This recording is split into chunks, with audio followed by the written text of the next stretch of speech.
बुद्धि को स्थिर करने के लिए और खुद को इमोशनली बैलेंस बनाने के लिए क्या करना होगा, इसके बारे में चर्चा करते हुए भगवान कृष्ण भगवद गीता के अध्याय 2 श्लोक 58 में कहते हैं।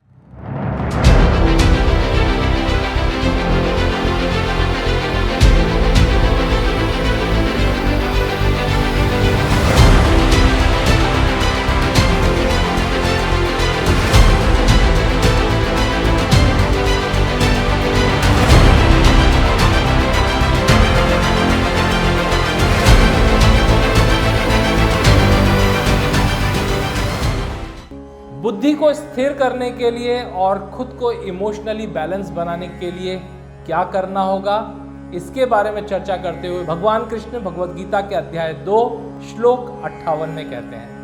यदा संघर्ते चायम कूर्मोंगानीव सर्वश इंद्रियार्थेभ्य तस्य प्रज्ञा प्रतिष्ठिता।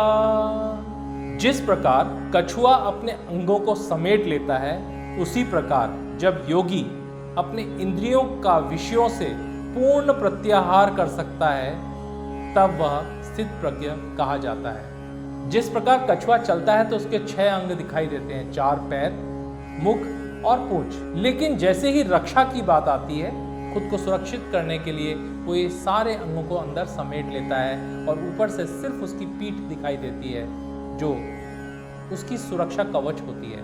उसी प्रकार स्थित प्रज्ञ भी अपनी 5 इंद्रियों और मन को विषयों से हटा लेता है, क्योंकि जब तक उसका मन इंद्रियों में फंसा रहेगा, तब तक वो अपने आप को स्थिर नहीं कर पाएगा।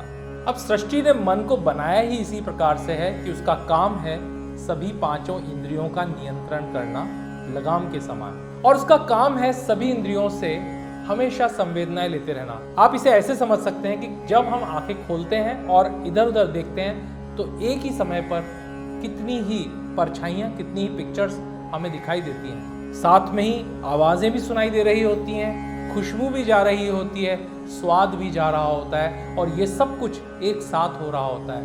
इतनी सारी जानकारियों को एक साथ लेने के लिए मन को तैयार किया गया है, जो निरंतर सभी से आती हुई अनुभूतियों को इकट्ठा कर बुद्धि तक पहुंचाने का कार्य करता है। लेकिन ये बुद्धि रूपी सारथी सिर्फ तभी स्थिर हो पाएगा जब वह निर्णय कर लेगा कि मन को किन विषयों से जोड़ना है और किन विषयों से हटा लेना है। हमारे जीवन में सभी तरह की विषय वस्तु आएंगी, पर हमें यह निर्णय करना होता है अपने बुद्धि और विवेक से कि इनमें से किन चीज़ों के साथ हमें अपने जीवन को जोड़ना है, किन चीज़ों को देखना है, सुनना है, किन को भोगना है और किस से हमें अपनी दूरी बनानी है। जब तक हम ये निर्णय नहीं कर पाएंगे, तब तक हमारा मन विषय वस्तुओं में लगा रहेगा और हमेशा अनियंत्रित रहेगा, और वो कभी भी बुद्धि को स्थिर होने नहीं देगा।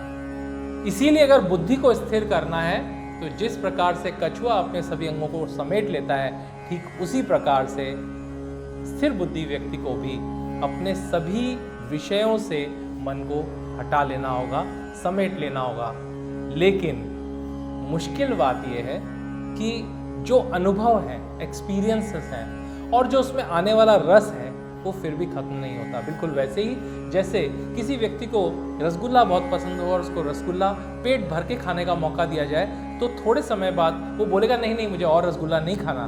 लेकिन निश्चित रूप से 2-4 दिन के बाद उसको फिर से रसगुल्ला खाने का मन करेगा, क्योंकि उसको वो एक्सपीरियंस, वो अनुभव अभी भी है, उसको उसमें अभी भी आनंद की अनुभूति होती है।